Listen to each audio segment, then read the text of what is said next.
Dans cette vidéo-là, on fait-tu la meilleure recette de brioche au monde? Ouais, ça part! Étape numéro 1, je suis allée chercher ma recette sur mon application sur mon téléphone. J'ai installé Cookidoo et je suis allée inscrire brioche. J'ai trouvé le pain brioché à la cannelle.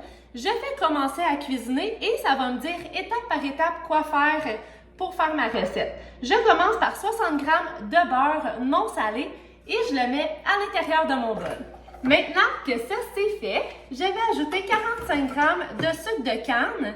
Vous pouvez ajouter du sucre blanc, de la cassonade, peu importe quelle sorte de sucre. Moi, je vais y aller avec de la cassonade. Je vais mettre 45 g de cassonade dans mon bol. Ce qui est vraiment le fun avec le Thermomix, c'est quand on met notre ingrédient à l'intérieur, ça va peser au gramme près. Ce qui est différent de l'ancien modèle qui pesait au 5 g. Alors, quand on veut peser des levures ou des trucs vraiment précises, c'est vraiment le fun que ça pèse aussi précisément que ça. J'ai fait suivant et ça me demande maintenant une cuillère à thé de cannelle en poudre. Il nous demande de mettre notre couvercle avec notre gobelet doseur. Le gobelet doseur, c'est le centre de notre couvercle qui sert de gobelet pour des mesures également de 50 et 100 ml. Je vous montre ce que ça nous a donné comme mélange. Alors ce mélange-là, on va le réserver dans un bol. Prochaine étape, ça nous demande 100 g d'eau, 45 g de lait entier, 60 g de beurre en dés, 30 g de sucre, 2 cuillères à thé et un quart de levure sèche active. On y ajoute le couvercle et on part ça pour 3 minutes à vitesse 1. 260 g de farine. On fait suivant.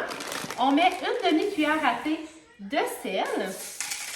On met de l'extrait de vanille naturel. Moi, j'ai de l'extrait de vanille artificiel. C'est ce que j'ai, c'est ce que je vais utiliser.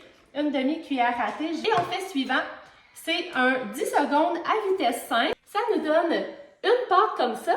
Ce que je vais faire, je vais aller chercher tout le restant de la farine autour. Je redescends tout ça au fond de mon bol. Je suis sûre que tous les ingrédients soient bien ajoutés à ma pâte. Important, je cogne sur le bord de mon bol quand mon bol est pas sur la base moteur parce que je veux pas user ma balance. Je remets sur le socle et je mets ça au mode pétrissage pendant 3 minutes.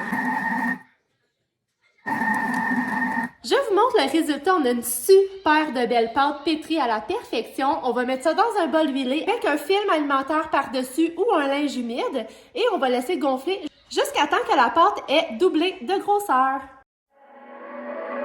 Green-eyed and bright at 18, a face from mainstream, a walking daydream. They scream, sweet life of peaches and cream. No doubt I'm wishing it was me.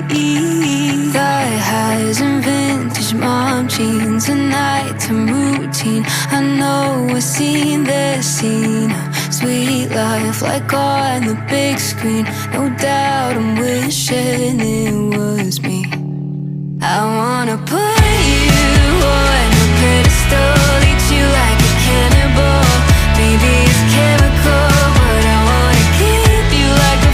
La minuterie, elle a sonné. J'ai seulement qu'à les déposer dans mon mélange de sucre et de pacane. Ça ressemble à ça ici.